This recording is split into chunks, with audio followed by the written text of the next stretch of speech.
Hello, people. Hello, people. Come on in. Come on in. Yes. Yes.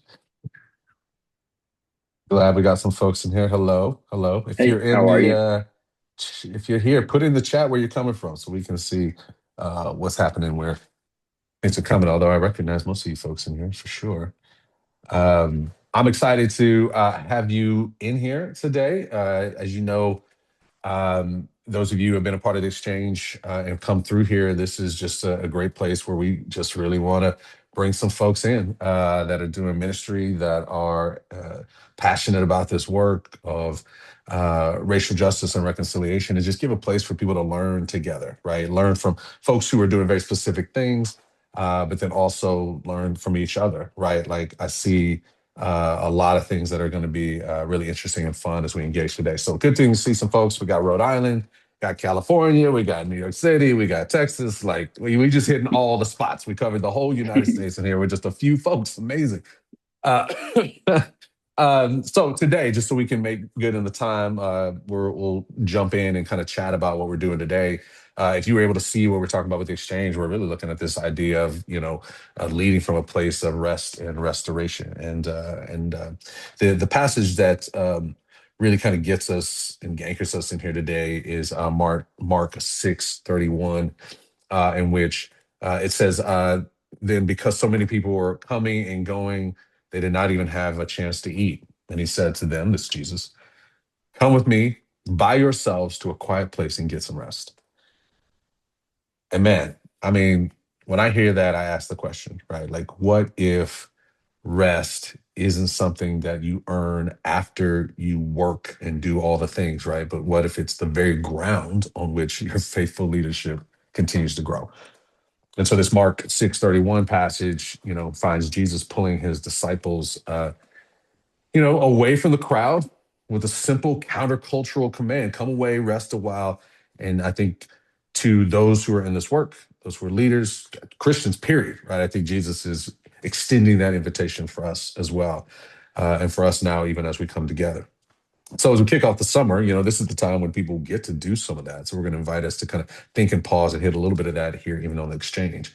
This is ultimately, as we talk today, a place that will step back from the weight of ministry and recover some of the essential things, the capacity to lead from your full self and from your full soul, through the practices that many of us know. There's Sabbath, there's lament, there's community, there's intentional self-care. So we'll explore some of those things as we go into that. And so today, you probably saw we've got a special guest that's going to help us kind of kick this off. This is Jonathan P. Walton, and he brings a rich and prophetic voice, I think, to this conversation. He's got a book that he's got several books he authored, but the one that we're kind of thinking through and engaging today is Beauty and Resistance. And in that, Jonathan really offers a really great transformative insight for leaders who want to be engaged in the midst of the broken world that we have without losing themselves, right, in the process. So the framework that he'll talk a little bit about today is rooted in rhythms of rest, restoration, resistance, renewal. And I think, honestly, if we can really grasp it and engage it, I think it's a gift to every leader, no matter what you're doing, whether it's a church or other places, like just a Mm-hmm. good gift for those, particularly Christian leaders who can really connect into the biblical frameworks that are coming here, right? So I'm excited. So excited to have Jonathan P. Walton. Jonathan, welcome to the exchange. Glad you're here, bro. Yeah, thanks so much for having me. And thank y'all for making the time, even the note taker. Yeah, that's right. The note taker come in ready to go at any time. Yes, yes, I love it. So Jonathan, it's fun. I know you and I chat a little bit. You're in New York City right now. Is I that what am. we're hearing? Yep, I'm in Queens. Exactly. That's right. So I'm assuming. So the assumption is that I know this is going to be a very small conversation for anybody here, but that you are a New York Knicks fan. That that's who you're cheering Um, for in the finals. That's got to be what it is. But is that not we true? need to we need to be very clear. Okay. The Okay. Spurs are my favorite team, and Wow. I am against everyone in all the group chats and all the things. Wimby is an alien. He has landed. It's time for a championship. I'm excited. Now, not everybody here may be a basketball fan, but I think it's still interesting to think through, like, how does somebody who lives in New York City become a Spurs fan? How is that possible that you would be smart enough to Yeah, grab a team from Texas as one of your favorite of teams? course, of course. So I am from a very small town in Southern Virginia. So it's a rural area. It's about 300 people. Mm, And we don't have a basketball team to cheer for. And so the ACC is the biggest thing. So Oh, that's right. Duke, UNC, Wake Forest. And so my cousin was a basketball player and he looked like Tim Duncan. And so I was watching Tim Duncan at Wake Forest. My other cousin went to Wake Forest. And so when he got drafted, I just saw David Robinson. He had a gap. I had a gap. I thought this was a moment when I looked at Sports Illustrated as a kid, and I've been a fan ever since then. Okay. so yeah, I did Everybody's not got grow to be 7 feet tall. That did not no, occur. no. It's a very, very rare occurrence. You would not be here talking to us if you did, I I would wouldn't. imagine. I wouldn't. Yeah, yeah, that's right. Oh, I see, Laura, your daughter went to Wake Forest. Yes, I see at the same time. Very nice. So good. So again, not everybody's a basketball fan, but it's always interesting sometimes when the relevancy of what's going on and find somebody mm-hmm. who's not from the area being excited about it. And there's always a story. It's usually a player that brings them in, Mm-hmm. and then they get stuck Yes. Yeah. in the zone there, which is good. Well, look, you've got a lot of good stories and a lot of good things around your life, and today we're going to be talking about just some of the ways.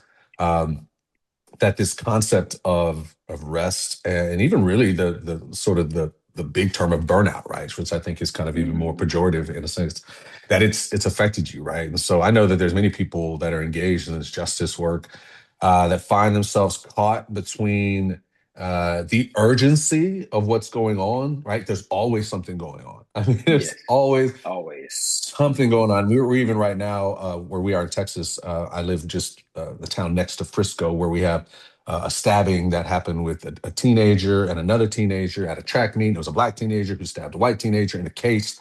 Court case is about to begin, and so now there's all this racial stuff that's surrounding it. That's hometown stuff, not to mention other Mm-hmm. things that are going on. So it feels like there's this urgency that's always going on. But then there's also a sense of like exhaustion because you've been chasing this urgency, right? So uh, burnout was something that you write about in the book. So when did you feel like when did you find that was affecting you personally? What was your story on that? Yeah, Lord have mercy. Thank y'all again for hanging out. We're here to talk about all the stuff, right? So we're gonna jump right in. The first page of the book. I want to name that like burnout is it's not something that pops up, but it's a gradual process until we kind of Mm, crash. The image that have shared with some people that's helpful is like we're trying to drive through sand that is progressively getting deeper. And so eventually the car stops. But if we mm, pause to see what's happening, we would have got out of the car and got a different vehicle, right?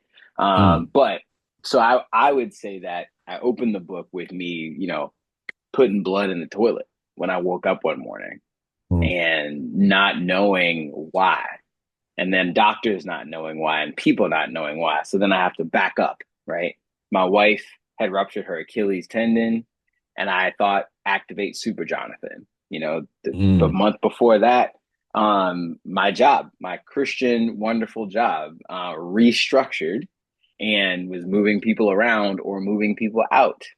And I thought to myself, wait, what do you mean? I thought I had to raise this much money and now there's a $30,000 deficit. I don't understand, like mm. these things that were coming up. And my answer to them was just do more. Like, just do more. Like, what do you mean? Like, the reality is we need to do more. Like, God will never give me more than I can bear, you know? Like, Yeah. cast my cares upon the Lord. I pick them back up Mm, from the altar and try to run and all those things. But I think the biggest thing was sitting in a doctor's office and not knowing what's wrong with me and then not having any answers.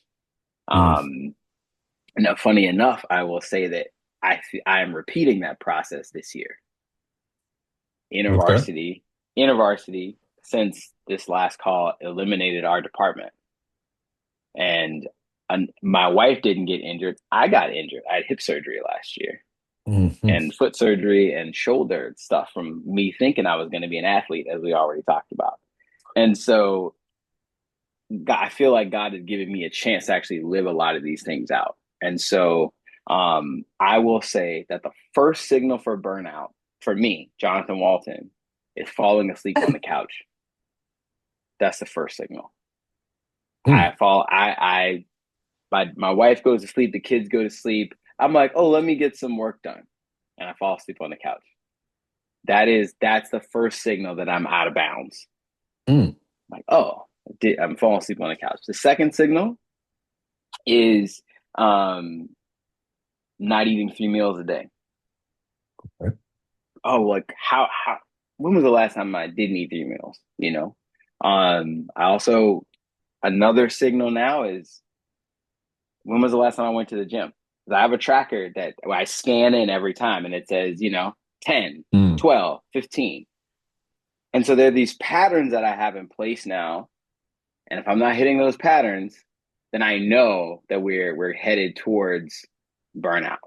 And because so burnout is just an extended period of time of exhaustion that you permanently adjust to, right? Until you can no longer function. Because we all know, and you could Google it. There's a difference between being tired, right, and needing sleep, and then there's scale moving towards burnout. You could take a test; it's helpful. But I think for me, the signal is when those rhythms are disrupted. I'm like, mm. all right, we have to fix these things. So yeah.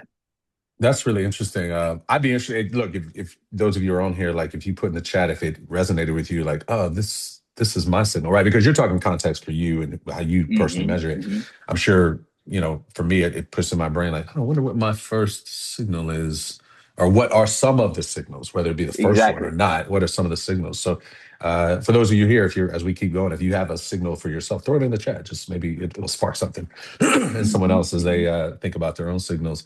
Um, and then I think as you talk about burnout, there's a way in which you talk about it. In some ways, forms us, or rather, you say it like this. You said, I think in the book, uh, relentless effort is not what we're made for. It profoundly Mm-hmm. misshapes us and does Mm-hmm. violence to our souls. Mm-hmm. So, how does sort of this relentless effort misshape us? What do you mean by that? Yeah, yeah. So there's a guy, I believe his name is Richard Rohr. Talks to Yeah. the spiritual formation guy, talks about how we are formed by God, deformed by the world, and reformed in Christ. I expand a little bit on that in the book out of Ephesians, where like we are Christ's workmanship. And that's where I get that idea that we are misshapen. Mm, It was Walter Brueggemann who said that, in his book Sabbath as Resistance, that um he called it just the idea of constant work doing violence to our souls. And I wanted to name that there's this relentless effort and we're chasing a social reward and it misshapes us. So here's what I mean by that. oh, I was born in a house where I always try to get my dad's attention. And I didn't realize it until I was an adult that I was trying to get my mom's attention too. And so someone asked me, they were like, Jonathan, what was it like to be neglected? I said, I'm sorry, what did you just say? Um, and so we say, like, oh, like I was a latchkey kid, or I had to take care of myself. I learned these things really early. But I'm really just naming that no one was taking care of me. mm, That's what's happening. I'm describing it. It's like I have resilience. I'm learning skills. I'm doing these yeah, things. it's But good. I remember my mom looking at me when I was very young, and I believe she was giving me the best skill that she thought. Yeah. But it shaped me. She said, Jonathan, with her tired face, Jonathan, the best thing you could do for me is take care of yourself.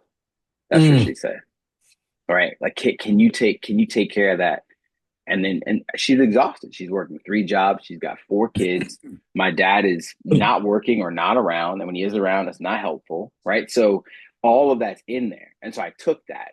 And let's imagine me being shaped by working in a field when I was 9 years old. If I wanted to rent videos if I wanted to rent a movie or wanted to rent Sega Genesis at the time, get the video game, oh, yes. I'm going to go and pick 5 buckets of strawberries. That's how much that costs. If I want to go and to the Chinese buffet and eat out after church, let's pick 10 buckets of strawberries. Right. So I get up in the morning when I'm 9, 10 years old. We're going to pick strawberries. My whole family. We go out, pick strawberries. Oh, okay. I need this. We're gonna sign up to clean the church. So Saturday mornings, we're vacuuming and cleaning the church. $100 a month for our family, right? So it shaped me, right? So let's Mm, fast forward to my honeymoon. My wife says to me, Jonathan, we're going to go on a trip. like we're, planning our honeymoon. And I'm like, oh, how much does it cost? She goes, oh, well, we have a friend who has a timeshare in Colombia. Like, that'll be great. I have literally never been anywhere I wasn't paid to go, Mm. ever. Every plane ticket, every bus ticket, every train ticket, someone paid Jonathan Walton to come and speak there. It was work. It was Mm. work to go. And that is literally how I saw all travel. Is this an opportunity to make money? If it's not an opportunity to make money, it's not worth it. And I'm Mm. going, like, the only place I will pay to is to go home. That's it. Mm. And so I had been shaped as such that if it did not produce financial value, then it was not worth it. Right. And Yeah. so rest, obviously not worth it. Sabbath, why would I do that? Because I was made to be productive. I was not made to be in relationship. And that, I think, a wonderful woman who wrote The Road Back to You, she said about the Enneagram, she said, the American economy is like a drug to a three. I'm a three. And so my Mm. goal is to achieve, to have Yeah. success. And she said, when a three hits an economic opportunity that works for them, it just works because you get the social validation for the personal Yeah. validation that you need. And so Mm. that's what I mean by being misshapen. Well, I was shaped into a laborer, shaped into a machine, as opposed to being shaped to be someone who could just be and know Mm. that I'm loved and valuable. Yeah, that's really hard, right? Like Mm-hmm. shaped into a machine. If I can say it like this, like in some ways, we talk about in this race conversation cultural values, right? And so one of the cultural values, the things that I'm hearing in you, there's doing versus being, right? Mm-hmm. And you talk about the social sort of capital and some ways that you get from being a doing person in Mm-hmm. America, particularly, which is again, is capitalism in many ways kind of pushes towards like work hard and everything you talk about, work hard, get money for it, right? Like do your Yes. thing, get money for it. And Mm-hmm. so you do become a machine to some extent. And there Mm-hmm. are cultures that's their value is that, and there are cultures where their value is being, and that's it creates this weird sort of space.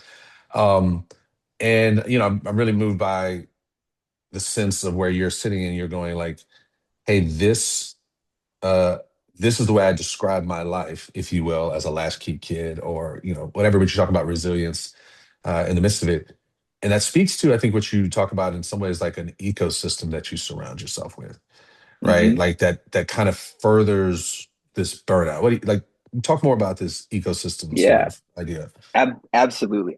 We in the United States, we live in a segregated and stratified society, right? So our neighborhoods are segregated, our schools are segregated, the places we shop at are segregated. My brother is a pastor in Richmond. He's actually writing a book about like measuring our multi ethnicity between Sundays. So he Okay. said, Yeah. we go to church on Sunday and we're like cast this big vision for multi ethnicity and like do all these things. He said, then we drive back to neighborhoods that are all segregated by class and race and opportunity. Yeah. And so what is necessary for me, and I think for all people, if we have it, is to be in diverse community.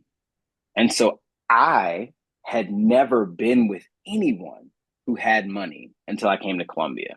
So I moved from Broadneck, Virginia to Columbia University. These are vastly different places. And so I didn't know that. I remember filling out a scholarship application and I didn't know what an iPod was because they hadn't made it to my town yet. Right. Uh-huh. And I want y'all to know something. My town in the year of our Lord, 2026, just got high speed internet. Like Mm. they're putting the cables in like now. Can't that be Right. good though? I mean, I, shouldn't that be good for the town? Like if we're talking I about burnout, you know what I mean? I hope Like, it works. I hope it works. But like it's one of those things where like, we're disconnected, right? In one way. And yeah. um and so that reality of like we did not have access to a different way of being in the world. And Oh, so okay. that was our ecosystem, what we saw each day. So what does poverty look like? What does wealth look like? What are all the stereotypes we were carrying? That ecosystem validated how things were. Right. If I questioned something, it was out of line. And so then we had those things come in. So I think it's necessary for us to go across lines of difference with Mm, curiosity and wonder instead of prejudice and judgment, so that mm, we're able to say, oh man, like maybe it's not okay for me to work 65, 70 hours a week. But I mm. won't know that unless I'm in a different ecosystem, unless I experience Uh, something different. I was in a meeting earlier today and someone said, well, we're just not the kind of company where if it's 5 o'clock on a Wednesday, it's time to go. If you're thinking about leaving, we're not the company for you. mm. That's an ecosystem, Ecosystem. right? We're setting up. My wife started a school, and I think I talked about this in the book. She said, "You will not send me emails after 4 o'clock. If you send them to me, I will not respond until the next day." And that frustrated people. They're like, "But I need to know this." And she goes, "You'll know it between 7 a.m. and 4 p.m." And Yeah. then eventually people It became stopped. the, yeah. It changes the ecosystem. So that's what I mean. Mm-hmm. Yeah, I think this is it's really helpful. Look, and as you guys are listening to this, if you got questions, throw them in the chat. We can immediately start to engage, in anything particular that we're doing. But Mm-hmm. I think I hear you saying a lot. It's something I've been wrestling with too. Is this concept of certainty versus curiosity, and so in very similar ways, it's like we live in this ecosystem where we grew up, the cultures, the races, the places, whatever it is, like we grow in that space and we get very certain about how things are supposed to happen and what things are right, what things are wrong. Again, like you said, Mm-hmm. like you again, I grew up saying I'm a latchkey kid, and that was supposed to mean like, look, I can take care of myself, right? You know what I mean? Like that's the thing. But other people would be like, other places going, no, you were neglected. Like you didn't have time. Like nobody was there to hold the emotion or whatever happened at school when you Mm-hmm. got home, like nobody was there to be like, oh my gosh, how did it go? What happened to you? And let's talk about that, Yes. right? Yeah. You kind of had to deal with that. And then by the time your parents, if you're in that space, got home, like they were too tired to kind of deal with some of those things because what they had to get in is they had to get in and start feeding people and start getting homework Yep. done and that kind of stuff, right? So you just didn't get this emotional engagement, and Mm-hmm. that does stuff to you. It misshapes you for the future in the ways that you deal with stuff, right? So that's what I would say is like again, but we were so certain that this was just like, hey, this is how this works, How it is. as Mm-hmm. opposed to, again, I love how you're thinking about in curiosity, particularly in the work that we're talking about, where it's a lot of cultural and racial reconciliation and unity work and again, this diversity space where you're going, there's a value to having a diverse network because some Mm-hmm. of those things that you thought were certain may actually be things that are misshaping you in some ways, and you need another outside source to kind of give you another perspective on it, Mm-hmm. right? And I think that that's super helpful. um as I'm thinking about that, like, so, right, we're talking about sort of your book regularly. In the book, you talk about these four R's, right? So I think for the Mm-hmm. purpose of maybe even the conversation we're going to continue having, like to introduce those four R's to the folks here and those listening, I think that'd be helpful. So just tell us a little bit about, walk us through these four R's and what they ultimately mean for us in the midst of this. Yeah, yeah. So one of the things that I get asked a lot that I want to name is not a formula, but can create the conditions for transformation. And I got asked this early on in my like quote unquote justice journey in 2009 because my students were exhausted. And Mm. if you could think about what was happening in 2009, Obama was president. If you can even remember that, he was president after '08. This is pre Trayvon Martin. This is pre Black Lives Matter. This is pre Me Too. This is it feels like a really long time ago. But people were really hopeful and working really hard and exhausting themselves. And so they would be like, we're working, we're working, we're working. And I was like, well, you got to figure out a way to slow down. And I gave this talk at a organization of Black ministers. And I said, what if we're able to rest? Like just go to sleep, not figure anything else out. Just lay down, pillows, sheets, white noise, heavy blanket, asleep. And how Mm. many hours of sleep do you need? Because if he says our yoke is easy, his burden is light, if he says we can come to him and rest, why don't we do that? And so that's the first thing, was helping myself which is why I said the first thing that I notice is where I'm sleeping. Where am I falling asleep? How am I falling asleep?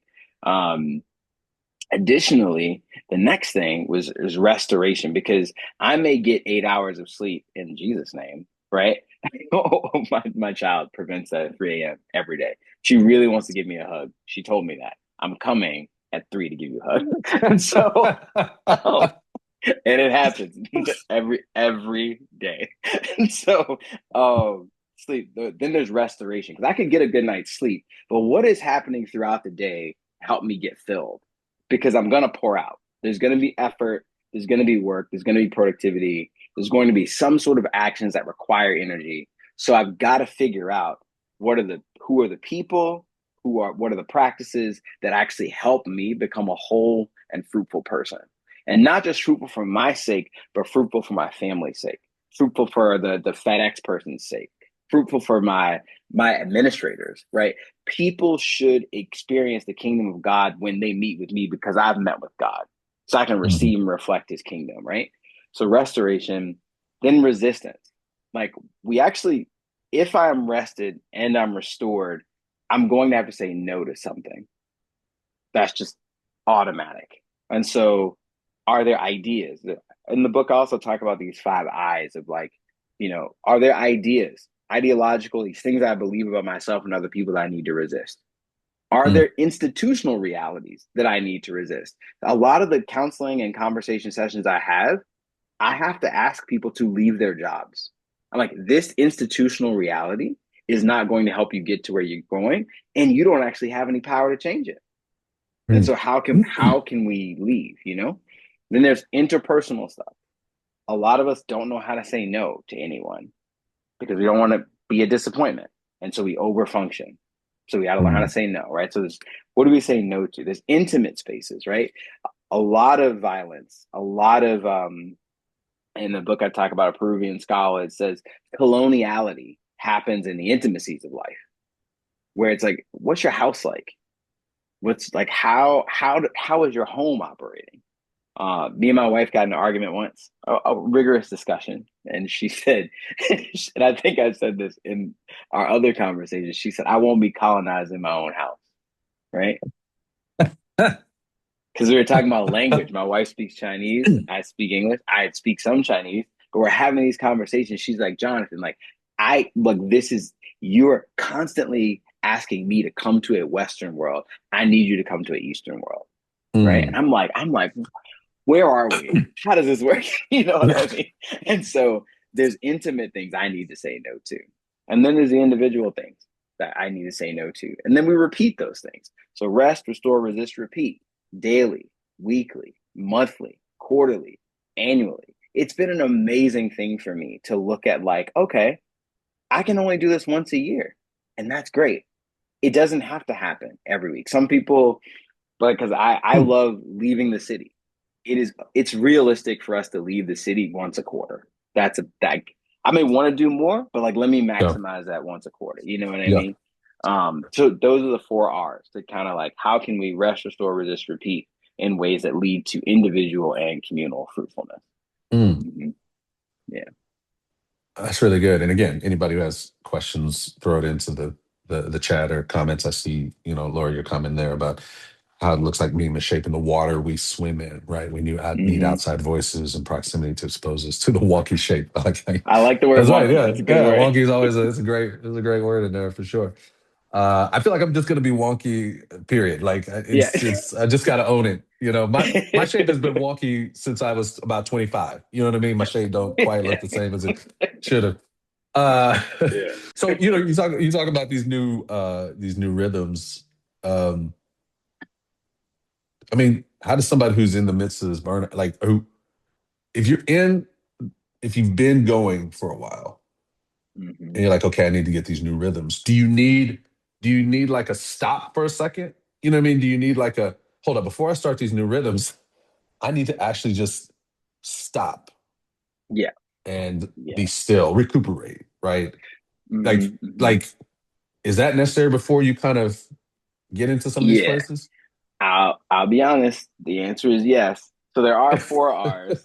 I finished the book, and then I got a great message from one of the folks I used to mentor, who's now a therapist. He said, "Jonathan, I read through the things, and me and Jessica, because Stephen and Jessica wrote, they were like, I think you need another R Of that's like course. recuperate. I Ah. think you need one more." And Uh, they said, "Jonathan, because if someone has been traumatized as they're resting and all these different things, they realize they've got deeper work to do, yeah. then this won't be helpful. Mm, They actually can't resist the thing because now mm, they've paused and they feel safe. Their rhythm is now they go to therapy. These things are happening and they actually need like, scales of help, right? And so in the book, we talk about this scaffolding, and sometimes it mm. takes time to get it in place. So I actually took a sabbatical, praise be to God, in 2019. I didn't know that Ahmaud Arbery was going to be killed while I was on sabbatical. I didn't know that that was going to happen, but it did while I was on sabbatical. While I was Mm. supposed to be resting, there were these moments of like, oh, George Floyd's been killed and I'm still on sabbatical because Right. my sabbatical was a year, right? Yeah. And like, Yeah. I'm like, God, like you really want me to rest? You really don't need me to show up at Times Square? But God, it's a prayer meeting in Times Square. They asked me, can I, no, Yeah. sit down. Like Jesus is Jesus and you're Jonathan. And Jonathan is in the As apartment limit. holding Yeah. a baby. Yeah. And Yeah. Yeah. that helped me to be able to say no to these different things now. Because I know that God is God and I am limited and that is good, you know? Mm. So the recuperation is helpful for sure. How do you keep this from becoming another formula for you? You know what I mean? Another Yes. performance Oh, metric. because it's with other people Okay. and people are always changing. And Hmm. so I could say, hey, every year we are going to I'm trying to give you a very concrete example. So here's an example.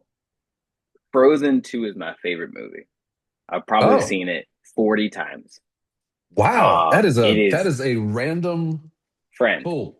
Okay. All Frozen right. 2. I'm in, all So right.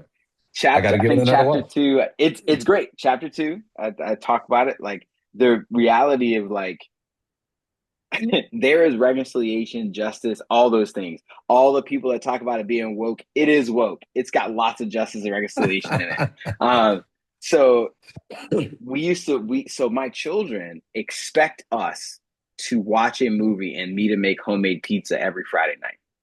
That's their expectation. Because during COVID, we did that for 3 years, right? My mother in law had COPD. I had a daughter born the week after COVID came to New York City. We were inside the whole time. Hmm. And our church started this thing called neighborhood dinner, which is a free meal for folks in the neighborhoods, kind of like a dinner church. And that disrupts Friday nights. And so we had to sit down and have a conversation about, hey, I know we have this corporate expectation. Could we do this together?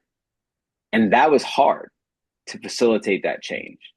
And that's where I think it's not a formula. It doesn't take you from A to B, but it takes you from intimate to distant.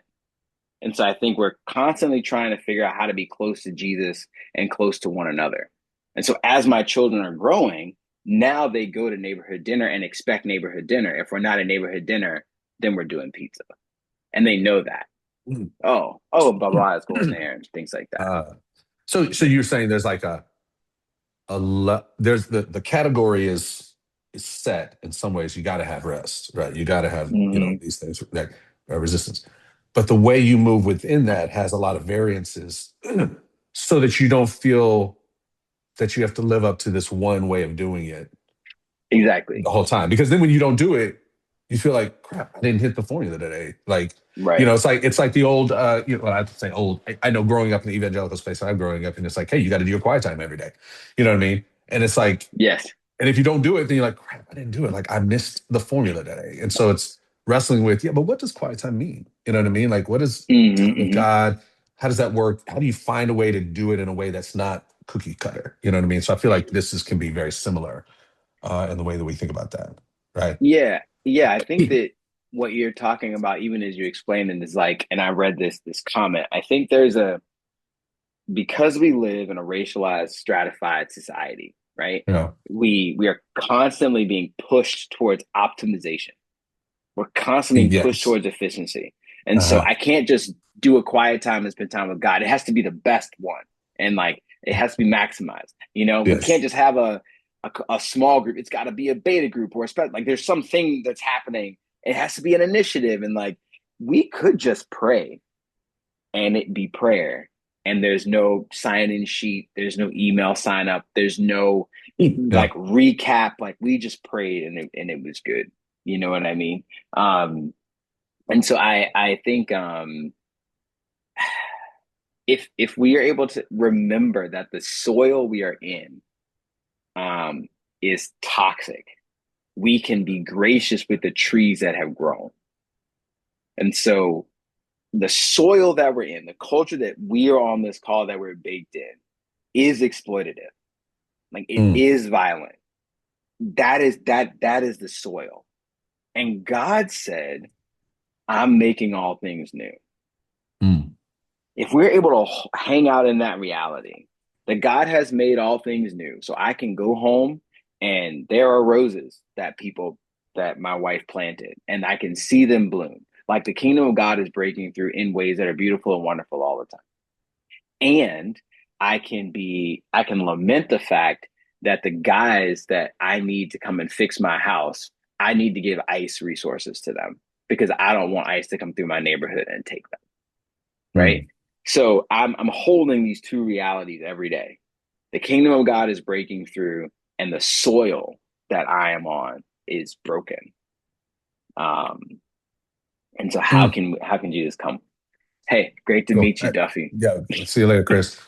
Um, the that soil, right? So that in and of itself, knowing that and Mm-hmm. being in this work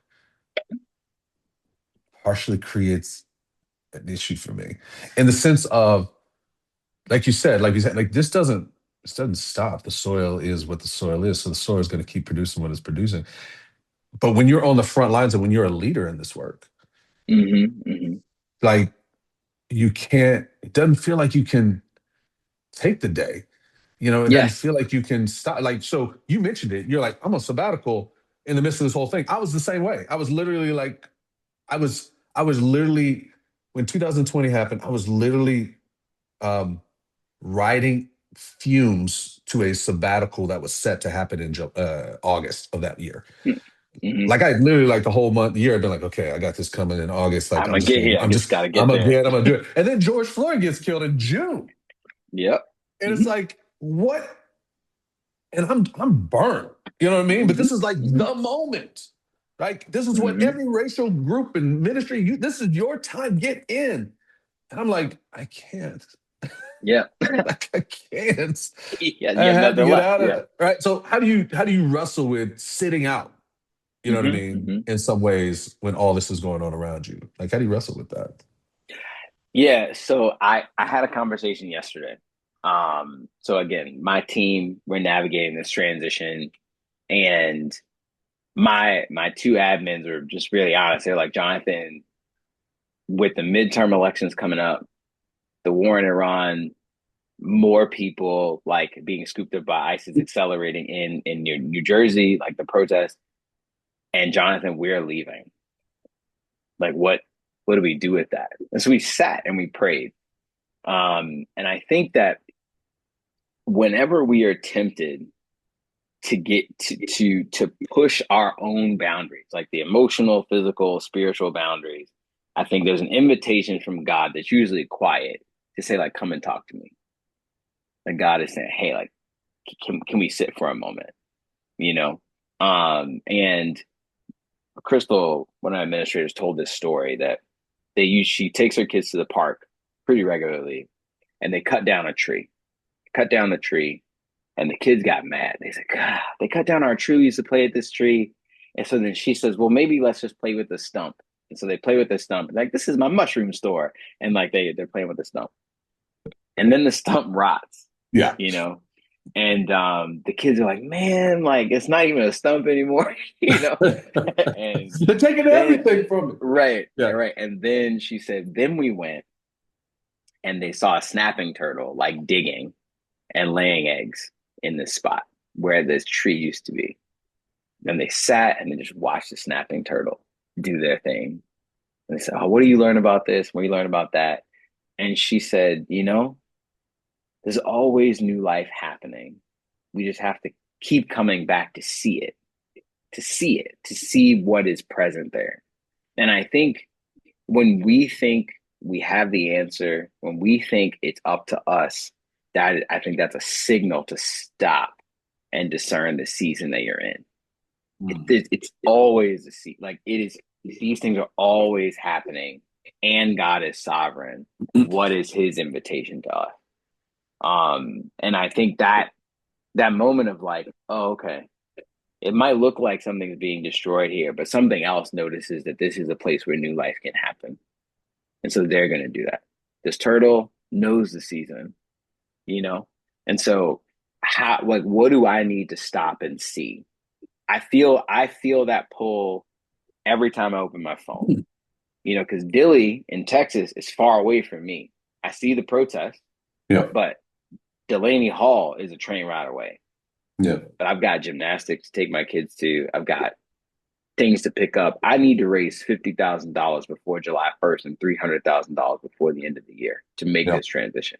Yeah. God, what do you have for me in this? You know? And so I was patient. And so I got to look into the eyes of someone in front of me and say, hey, if you need someone to come with you to your immigration hearing for your parents, I will come. God wasn't asking me to go to Delaney Hall.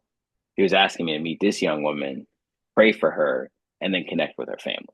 Like I need to know where I fit in this ecosystem that is the kingdom of God, that is beyond what I can see. And that will help me say yes to Jesus and no to the flesh, the world, and the devil, whichever one is coming up at the time. Does that Hmm. make sense? Yeah. Yeah. Yeah, I find myself thinking about, again, in the midst of all that season, and obviously you're trying to find these rhythms, you're doing things with the kids, and a couple of things resonate with me. One is this reminder that I think it was God talking to Elijah, where he was like, oh, I'm out here, I'm the only one Yes, who's doing I'm it. the only one. He's like, fool, like I got plenty of people working on this. Like it ain't just about you. And Yes, even beyond yes, that, it's like I'm working on this. Like I'm God and I'm working on this. Like I yes, actually yes. don't need you. I'm Mm-hmm. offering an invitation for you to participate. I Mm-hmm. don't need you. I can get some stuff done without you. Just in case you didn't know, I can do it. Yeah. Right. And I feel like that's where, for me, maybe I don't want to speak for everybody, but that place where you feel like, oh my gosh, if I don't engage this, like the people who are following, they won't know what to do. You know what I mean? Like, Yeah, yeah.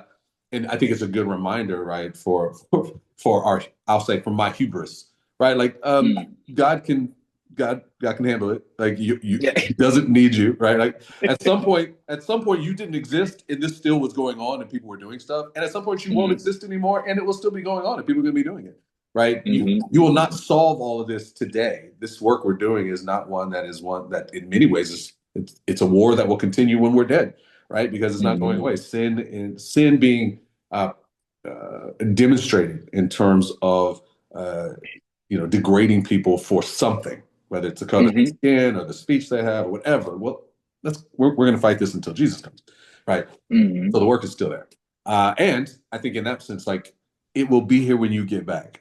You know what I Yes. mean? Like Yes. it's proven Yes. every time. It's like, oh, guess what? It's still here, or what? Something else is still here. You'll have Yep. to know where you Yeah. get back, right? Mm-hmm. And then I think about again another thing resonated with me was you're talking about the stump and you're talking about this snapping turtle and whatnot. It made me think of this concept of rejoicing always. You know what I mean? Like, Yeah. is that kind of what that like? How do we do? I feel like we got to do some of that in the midst of it. Is it just, hey, a snapping turtle is making eggs over here? You know what I mean? Like what is what is how do we celebrate these small signs? You know what I mean of what's going on in our lives? I don't know if you had a point at which you noticed the goodness of God again in your life and you started celebrating in the midst of your story or not that you can help us. Yeah. I think something I noticed or was showed to me was that, if I turn off, because at some point I stopped asking my mom to come and look or my dad to come and see, right? I just stopped asking. And so they said, Jonathan, your emotional window is narrow.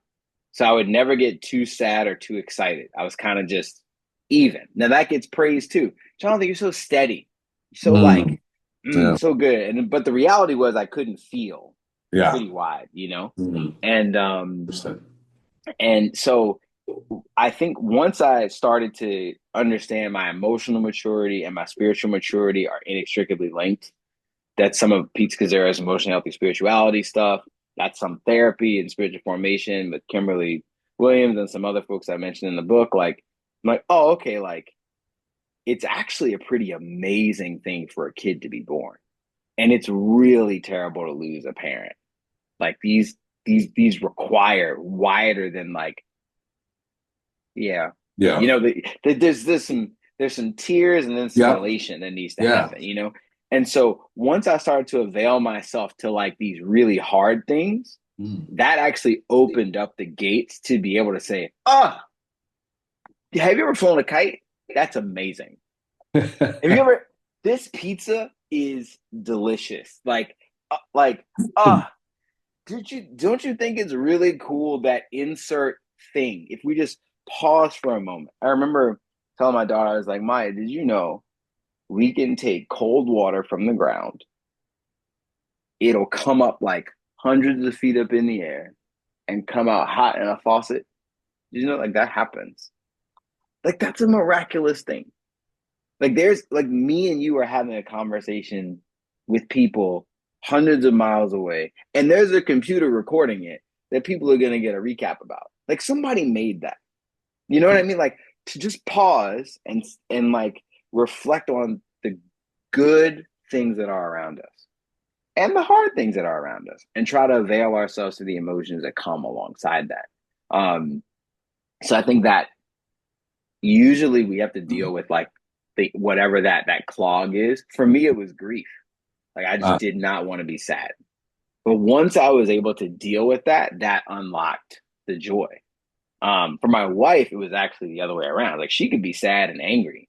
It was really hard for her to be happy, mm. for her to like delight in things because delight, she felt guilty, Yeah. right? And so that reality of like she said to me once, um, she didn't realize that God smiled until she was in college. She just never imagined God as like happy, you know? Yeah. And Right. like, so yes, I would say like get the clog out. You'll stop crying eventually. And then your emotional bandwidth can get wider and start to take just notice the things that are there. And that will help with the rejoicing.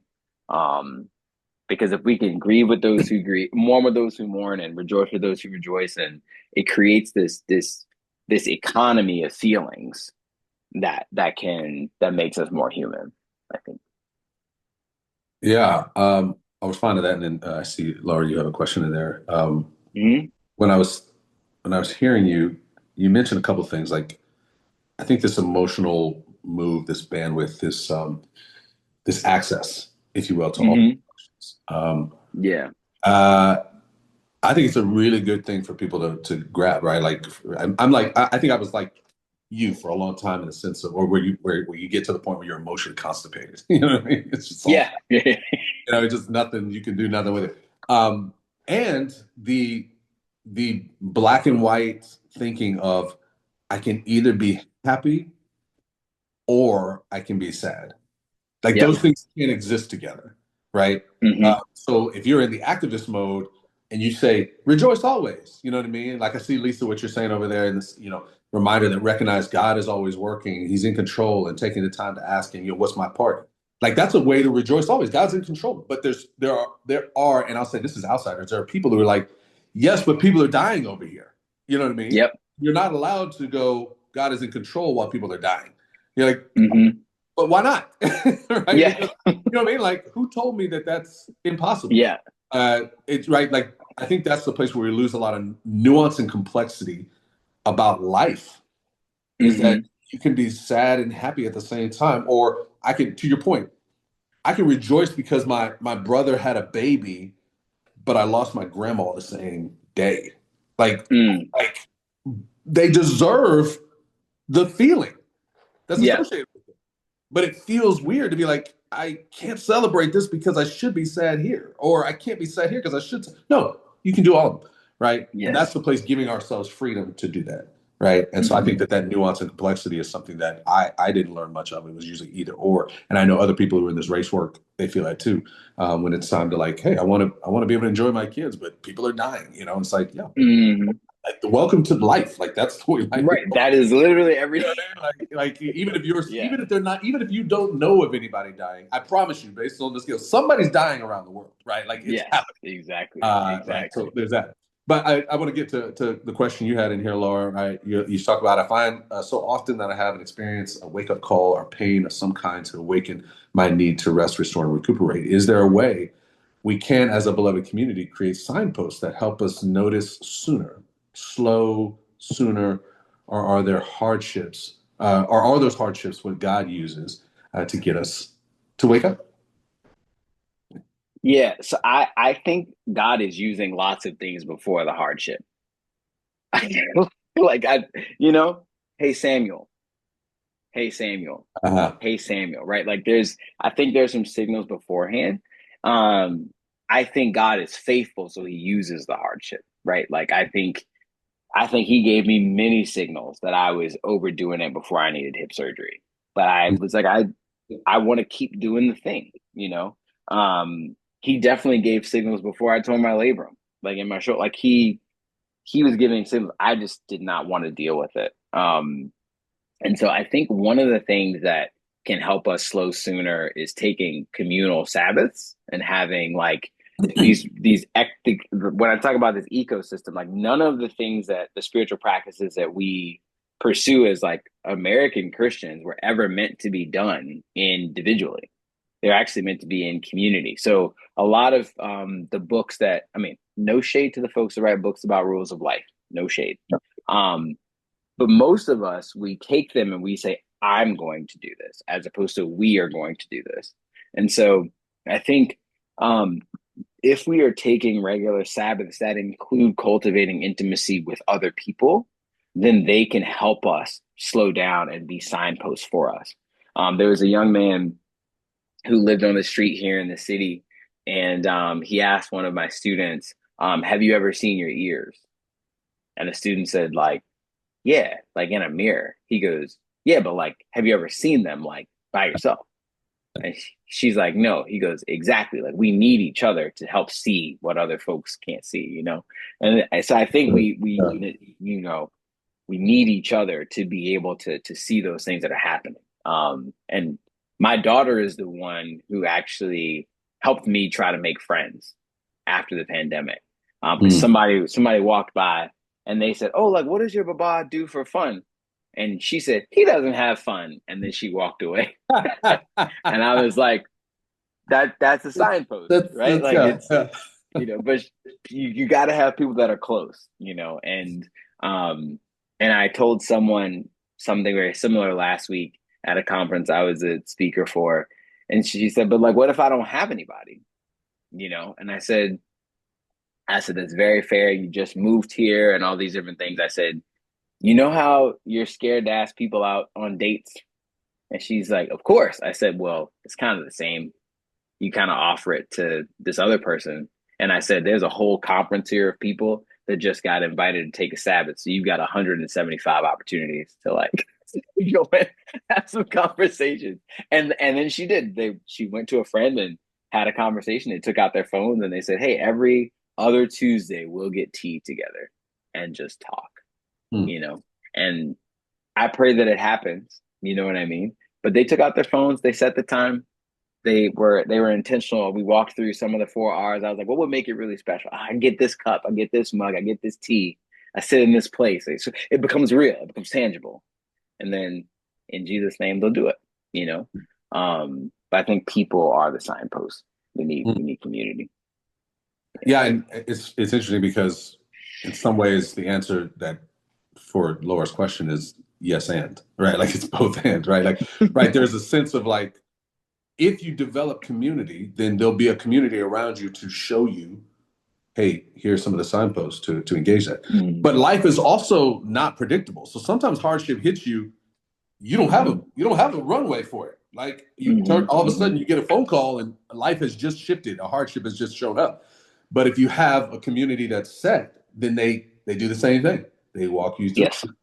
the Yeah. hardship at the same time Mm-hmm. and watch for signposts of you letting this hardship even take you down, Mm-hmm. right? Right. So what I hear from you, like in some ways, the deal is like we are, and you said it earlier, right? Like we're not we're not built for productivity, we're built for relationships, right? So Mm-hmm. we say, I mean, it's said in all kinds of ways. Everybody who does race work right here, in some ways, we always are coming back to this deal. Like, you got to be in relationship with people to really grasp all the things. It inspires you to get involved with stuff, and then the people who are in that relationship, they put governors on you if you allow them into your. Mm-hmm. So relationship becomes and creating that that ecosystem. I know that word Mm-hmm. again. That ecosystem, a relational ecosystem of people who are allowed to Mm-hmm. walk with you, whether in your mess in that you created Mm-hmm. and be able to talk to you about it, or the mess that was created around you and they can come in and walk with you too. So I feel like that's Yeah. a big piece of that. Um, Yeah. I want to open up the mics, if you will, kind of since we got a small group to kind of walk into some of this small group time, just to allow us to chat and learn from each other a little bit. We got folks on here that've got wisdom and things that are beyond even the things that you and I talked about. I know particularly Laura, she and I spent some time together, and she's always got some great things to talk about. So let's move into kind of a breakout group discussion for ourselves here, right? Just amongst us. Mm-hmm. Um, and so my question to the audience, if you will, that I'd love to hear from somebody other than myself and Jonathan, Laura, I'm going to invite you to be the first one to respond to this to get us going. Um, how do you see? We talked about earlier urgency in the midst of culture. I'd be curious, how does urgency show up in your life, your work, or your ministry or activism? Just what are some ways that you see urgency sort of show up? Anybody can answer, but go ahead, Laura. For me personally, urgency shows up in the need that I become exposed to. So if, like you were saying, Jonathan, if there's a need in our local community relative to immigration issues, if there's a need to show up at a protest or a need to, so it's kind of, we have a prison in the next town they're going to attempt to open as a detention center. So when you Mm-hmm. see immediate needs around you, I think that creates a sense of urgency, which is a positive sense of urgency, I think. A less positive sense of urgency sometimes comes from watching the news and Uh, feeling like I'm provoked, and now what can I do with that sense of provocation? Mm-hmm. Um, and so kind of balancing what you've shared, Jonathan, with kind of that kind of urgency. It's like having a lens or a sifter through which I watch the news, which, and I'm mindful that, nationally, there's not a lot you can do other than vote, but locally you can do a lot. So I tend to, it helps me feel less urgency around the national things to remember that, but still, my own personal experiences, I get that feels urgent to me. Some of the things I Mm-hmm. in the news feel urgent to me. The Supreme Court's decision felt urgent to me. Mm-hmm.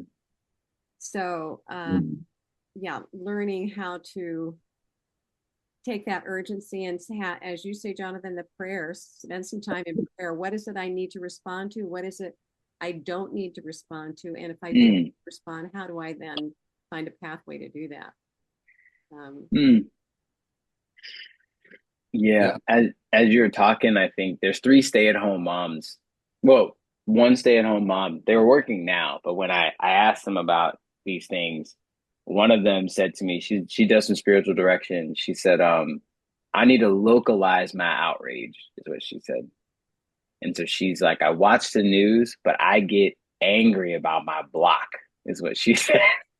She said, she goes, this right here will get all of that urgency. Um, and that really spoke to me. And another woman, she said, um, yes, people, she was in Baltimore City. She said, yes, they're protesting about Freddie Gray. And she said, but I have to make sure my two boys, one who is neurodivergent, doesn't end up like Freddie Gray. So she said, every resource, all my time, like I'm going to make sure these boys flourish in this neighborhood. And she goes, that's my activism for the next, for as long as I have my kid. And so these women were naming how they were showing up locally. And to Marcus's point earlier about like when we say, well, I feel this, and then somebody reacts to it. And so this is in the chat. Like we have there is a feelings wheel that people can have kind of floated around circles, but we try to walk people through these exercises of like, I feel something is urgent. What's the story I tell myself about that feeling so that I can slow down and know if I want to live out of my deepest values or out of my deepest wounds. And because what you just said is really great about you feel this sense of urgency when you watch the news, and then there's a story you tell yourself that you have chosen to live into or not live into. And so if you were to name like a story you tell yourself that you watch when you watch the news, what would that narrative be?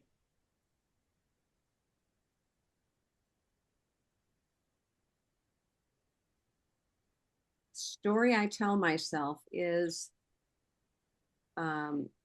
we've got to stop this trajectory. I know God is sovereign, and ultimately, what feels as places of power are not what they appear to be, and they will not have the last word. And so I have that narrative going on in my head at the same time that I have MLK's thinking in my head, which the urgency of now, change things now. So I have both, right?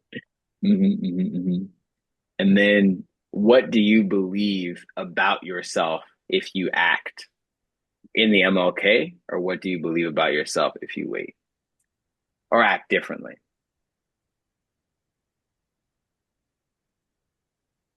I believe I am a more faithful follower of Jesus if I do something. If I don't just sit back and remain in my privilege and my silence and my indifference. That was my story for too long. So I feel more faithful when I act. And as I recognize God's sovereignty, I also feel I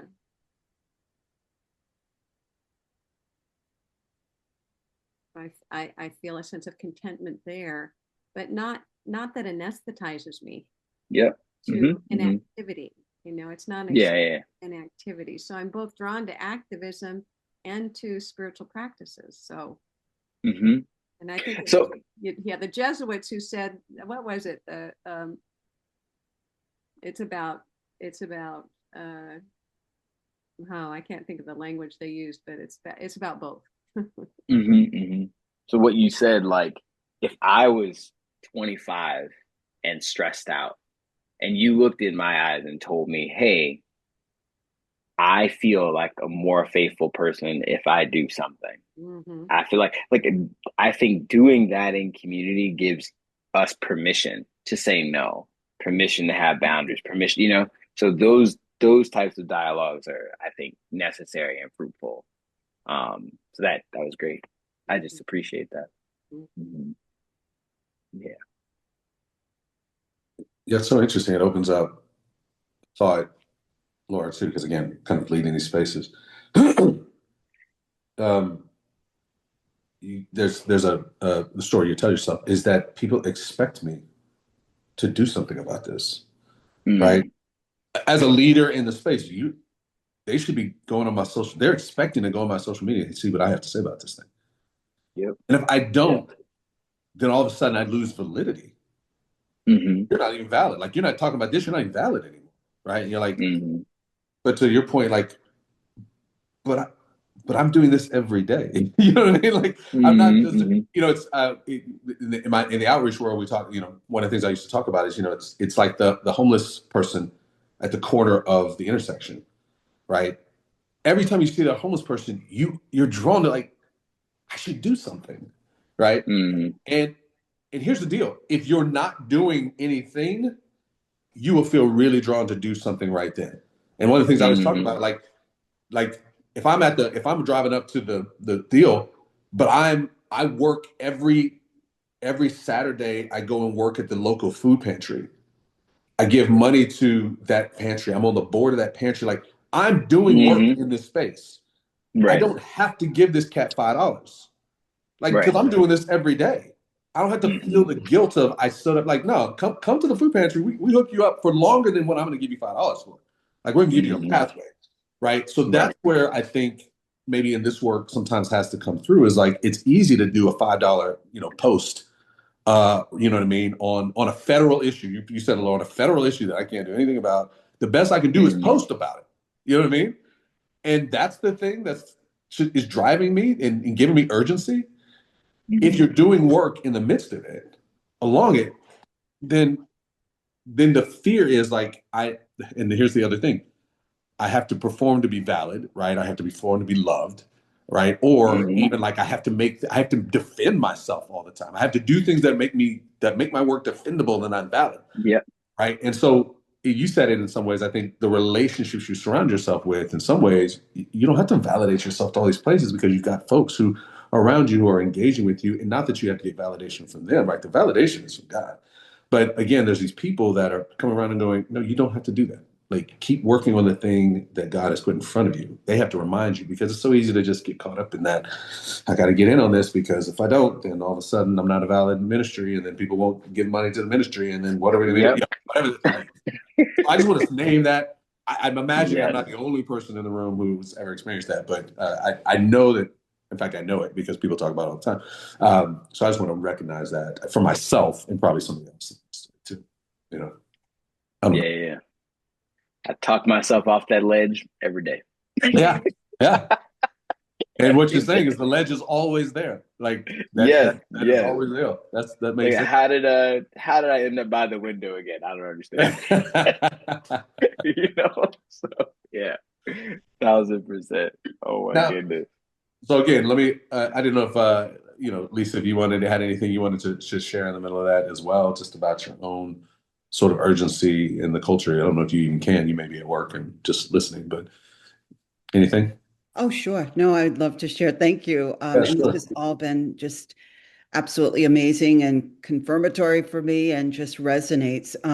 So to respond to the question, about how does urgency show up for you, Laura, what you said just so resonated with me as well, is that urgency shows up for me when there's a crisis or there's a deficit, within my a sphere of relationships or within my sphere of influence. And I like the question as well. Really prompted me to be thoughtful and think about what is the story the question that you asked, Jonathan, what is the story do I tell myself? And Marcus, what you said just spoke to me too, that a lot of times it's urgent because and it may be it may be absolutely a crisis, and there may be a sense of urgency by anyone's definition. But my for me to act when I feel the urge and the prompting to act, sometimes it is the expectations of others. And what are others expecting for me to do, expecting for me to act.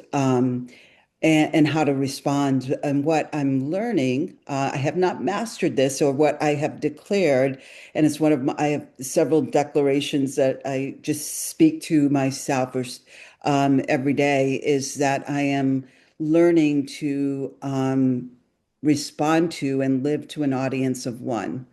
And so that when there even the good things, and things that would prompt would and that are crisis or that urgent, that would prompt action, stopping and asking God, what do you want me to do in this? What do you want me to do? How do you want me to respond? And he's allowed me to be in a place just recently, or in a situation where he's taken me to, and I'll quote Richard Rohr, to the end of myself. From it's a crisis or a situation that, from an experiential or in cultural context, I didn't know how to help.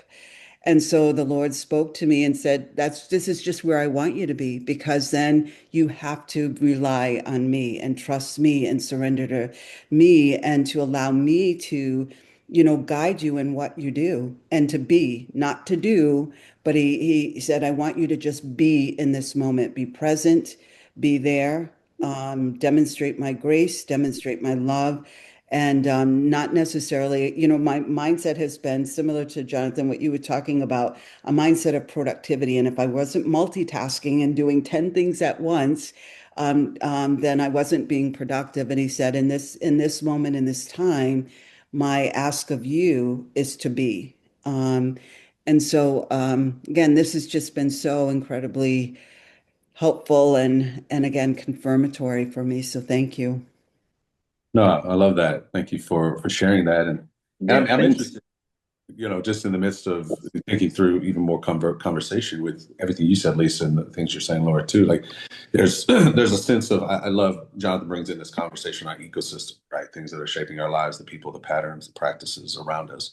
Maybe it'd be fun to share that, to have people share, like, okay, so what are the things that fill your cup right now? And then what are those things that drain you, right? I'd love to hear some of those things, because I think that speaks into the ecosystem. Um, Thoughts, the things that fill your cup right now. What are those things that drain you?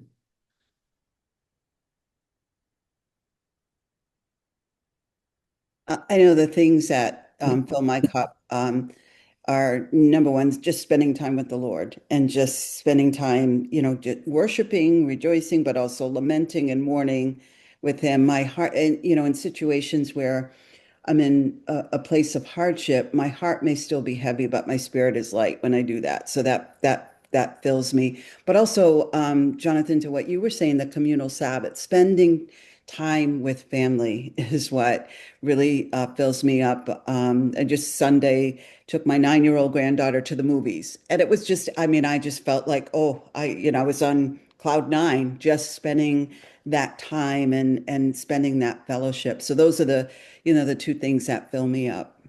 And then also on the flip side of that, sometimes it's family that drains me. So the Lord is helping me to work through the dynamics of Yes, when that happens as well. for sure. For sure. That's great. Absolutely. Lisa, I can so relate to all of the above. I for being what's filling me, I just began spiritual direction about 5 months ago, and it has been such a rich experience for me. And so I've really enjoyed just more solitude, more silence, more slowing, more time with the Lord, just daily, every morning, just yeah, just hanging out and enjoying Him, and not doing anything, not reading a lot, just being with Him has been very precious, and filling my cup. And so my grandchildren as well, Lisa, I just have been really enjoying time with them. That fills my cup always.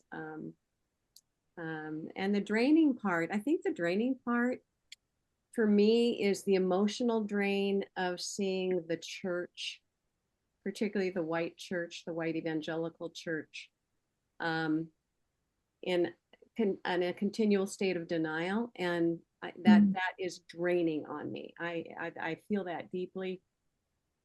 Yeah, Mm. so that's I feel called to make a difference there, and it's a huge, it's a huge thing, and it's got so much history behind it, and so much, family members, as well as I yeah, just just in my own circle of people, but also just in the national scene. Mhm. To see so much Christian representation that's in so distorted is so it's so it just creates a lot of heavy-heartedness for me. That's good. Yeah, I'm gonna bandwagon. I the thing that I'm that's draining me right now is the church. I agree. Like it is. I love my church, and it's the both and thing. I'm like, what are we doing? You know what I mean? And so I a place where I desperately want to be filled is a place that is draining, and something that has helped me be full in that is Bible study with people. And so we host a Bible study at our house. It's not a small group. It can be about 25 people, which is not, I think we passed the small group at that point. But it's like remembering that we can just be with God with people in scripture has been a refuge. And I'm really grateful that we have the space to be able to do that. And I really, really, really like walking and going to the gym. So I was in PT for a year. So being able to go to a gym and listen, I don't use people be doing big weights. I'm like, here's 2.5 pounds on this shoulder. It's great. But I'm out, but I'm in the building, you know what I mean? Yeah. So it's been great to be able to do that for sure. That's funny. Yeah, I think I'll bandwagon a little bit on it too, but in a couple of different ways. There's a couple of things that's just been giving me life, if you will. One is the gym. I've been going through a lot. I've been in a season of loss for a period of time, and so that loss, if you will, creates a lot of grief. But sometimes anger becomes the protector, right? That comes and kicks through the door, and grief is behind it. And so hitting the gym, to the opposite of you, Jonathan, like I put as much weight on that bar as possible because I need to yell to get this thing up. I need to get that out. Whatever that out. Well is that gets it out is what I need to do, and it releases something for me. Yes. And what's great is I work out at the same time with the same people every day, and they've been walking me through this sort of grief process, this loss. So that when they come around me in the midst of that, and when they see me lifting that weight and yelling, they come and nurture in the midst. Yes. Right? They're like, they hear me going like, "Oh, he's in it. What's going on? Let's talk about it." You know what I mean? So that's been filling me up. I feel like I got a community of people who knows and sees, and then there's a place that I can just go throw stuff around. I feel like I'm getting it out. And then this is one. I don't know if I'm embarrassed about this or like I'm proud of myself for this, but I have seen the movie Michael in the theaters 6 times. Michael, the Michael Jackson story. The Michael Jackson movie. I've gone 6 times because I just want to be in the theater by myself or with a friend, eating popcorn and just not having to think about anything. And I've gone, and because it's like all the music that I grew up on, it feels like I'm just going to sit in on a live concert. I went last night and fell asleep like halfway through. I didn't even care. It was just like I just needed to be here, and I'm gonna eat my popcorn, and I'm just gonna. I don't even care. I think I fall asleep twice. Doesn't matter. But it gives me life. Like I feel so good when I'm there and I'm in it. So I don't know what that says about me, but those are the things that give me life. There's no caveat needed. No. I just felt judgment. I felt judgment. I just wanted to make sure no judgment at all. And I'll say this: the church definitely. I think the work that we're doing right now, seeing everything that's out there and trying to invite the church into the work, and I hear the proclamations of yes, we need to be doing it, but then when the invitation is given, that not taking the invitation, or if they get the invitation, they come for a minute and then they're back internal again, right? And you're like, wait, I thought this was supposed to be something that would be helpful, and they move it.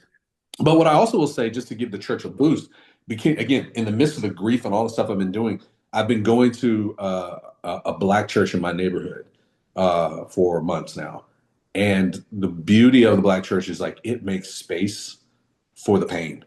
And I need it because people are in there and they're screaming out and they're crying out and they're doing it, and there's tissues walking around, people fall on the floor, and I'm like, that's what I feel like every day. So it feels like that has been something that has actually juiced me and kept me going in the midst of it, which is again, I just want to put that out because right now sometimes the church can be a tough spot, but you know what I mean. But I'm not even some things get said and I'm like, I'm not even listening to you. I'm here for the spirit.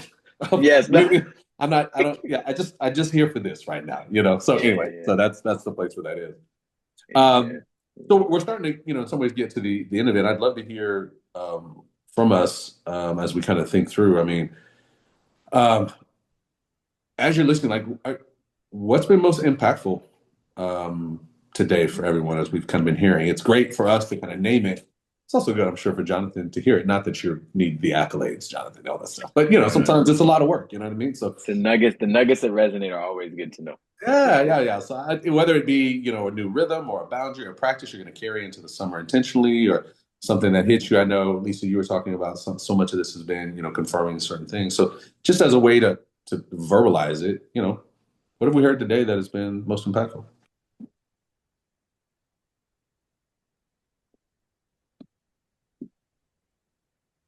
I think for me, the repeat, the Mm, repeat of particularly the communal Sabbath. That I need to, for me, I need to be deliberate and intentional about creating that mm, space or being participant in that space, welcoming others and inviting others into the communal Sabbath. Because I do, and periodically I may do that, but it's not a rhythm and it's not a repeat on any mm, consistent basis. So for me, the importance of the repeat, of the restoration, of the mm. Sabbath. So I'm going to be more intentional about that. Mm. Yeah. Yeah, I have a very similar sort of impact on that. The work that I do, many of us do, like I'm always, I feel like I'm inviting communities into productivity. You know what I mean? Like that's what I'm Mm. doing. Like if I'm anything, I'm part of the problem at times. You know what I mean? I'm like, keep doing it. Look at all this stuff we can be doing. You know what I mean? And I think Mm. the idea of using the gifts and the talents of drawing people to things, but using them in the opposite direction at times is going to be good. Like, how do I draw people into the Sabbath? How do I draw people into communal engagement? And I was even thinking about Mhm. that. And we're talking about it right now, but I had even a moment at the gym today as I was thinking about it. I was like, man, I've got all these people who are in here together. And I'm like, who's drawing us into like hanging out outside of here? You know what I mean? Where we can kind of do things together. And I was like, oh, well, maybe I can do a little bit of that. Now it becomes action for me, but it's also part of, I think, giving back in the way. I don't want to hold it as this is my position, but I there's things going on that are fun to do. I work in the city and I'm involved at the higher levels of the city that know about all the festivals, all the things, and I get these tickets and whatnot. I can invite some people into just, hey, instead of doing your thing all Saturday or Sunday, it's like, hey, let's go to a live event over here, and I can bring us into that. So I think that's been a good thing to think about for me. Mm. Yeah. A couple things come to mind for me, and that was when you said, Jonathan, that if we can recognize that the soil we're in is toxic, that Uh, it's exploitative, etc., we can be, I don't know if the word was patient, but we can be more patient with the trees that grow up from it. Gracious, I good. need, gracious, I gracious. need, I'm sorry, what's Yeah, that? gracious. Gracious Pa- is the word. Okay. patience. I feel like both of them would be good. Yeah. Uh, uh, But yeah, I that. like that. That's very useful to me. Mm. And it will be Amen. useful in many of the relationships and many of the conversations and, helping Mm. me to be more gracious with those trees growing up because it's the soil we all live in. And Mm. it's not surprising that certain trees grow up from that soil, that's for sure. The Mm. other part was I loved what you said about there's always new life happening. We just need to return to see again, to kind of look again at the turtles, for instance. I love the thought that what am I missing? What have I not returned? Mm. If I God is so creative and insidious sometimes and hidden. We need to look. I just Mm. I'm a challenge to really see and to look and to return to things that I thought were gross and now maybe there's life happening, maybe little signs of life. And so I guess Mm. practically speaking, that means um, really being mindful of having eyes to see and to keep alert as to what God's activity is, even in the in the really difficult things that are happening, to look for God Mm. and Mhm. find him in surprising ways. It was just another nudge to keep doing that as part of my rhythm of life, my rule of life. Amen. Amen. And Lord, Amazing. you said something I thought was really interesting too, that I think I'm going to walk away with, is not only being gracious with the things that are coming out of the ecosystem, but even going back or coming out of the ground, if you will. But even going back to what Jonathan said about the ecosystem he grew up in, where you were a latchkey kid, and this is what this meant. There are things that have come out of being a latchkey kid that have not been positive, right? And what I'm hearing though for you too is like, I've also got to be gracious with myself, Mm. right? There's things that come out of, we are all sitting in some sort of soil and some sort of ground that is not perfect. And we're building, things are growing out of it. You got to be able to, again, have people in your life who can see your ears, right? And tell you like, hey, this is going. And again, an ecosystem of people that are in there that have the freedom and right to tell you that is a beautiful piece. But then be gracious with yourself that that's there, right? And that again, you can do something right. You can chop some stuff off, but things in the soil they're gonna grow out. So the graciousness with yourself is there too. Mm. That's really helpful. Mhm. Um, so as we get to the kind of move towards the end of our time together, there's different ways to kind of keep the conversation going in a sense. So I'm putting a couple things in the chat just because I think they'll be helpful. One is a link that the first link is actually a link to Jonathan and I had this conversation on our podcast called Commentary. I think it's a couple months ago, and so that's just a link so you can see more conversation and more things that we unpacked in the Mississippi. If you want to see more of that of Jonathan, you'll be able to see it there.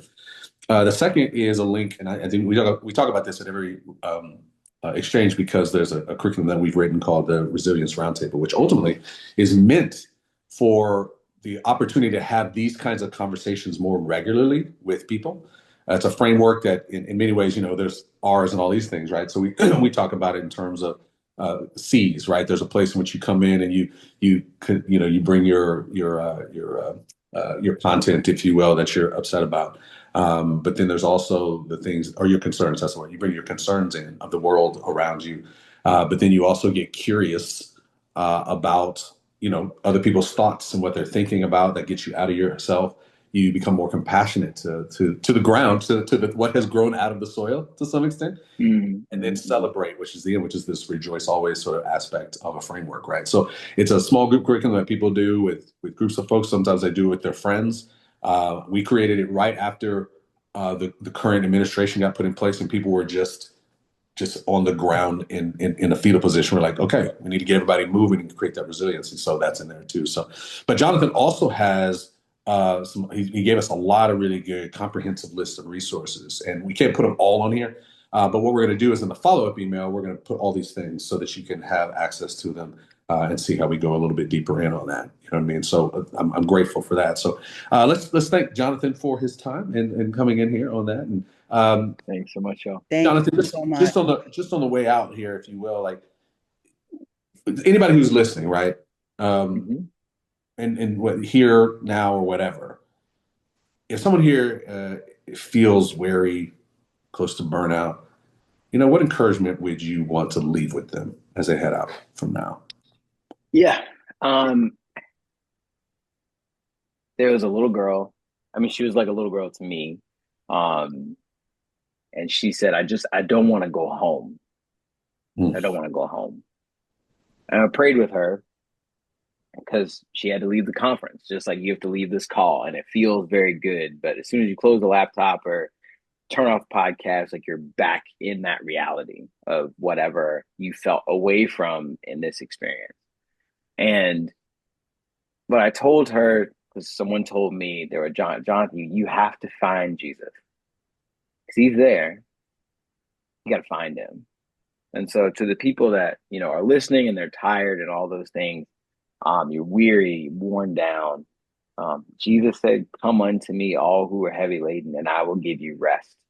He did not say, I will give you work. I'll give you something to do, or I'll give you a purpose, or I'll Mm, give you, like, he didn't say that. mm, He said, come unto me, all you are heavy laden, and I will give you rest for your soul. And so as you leave this place as a tired, weary person, would you receive the rest of God and be able to reflect that as best as you can? mm.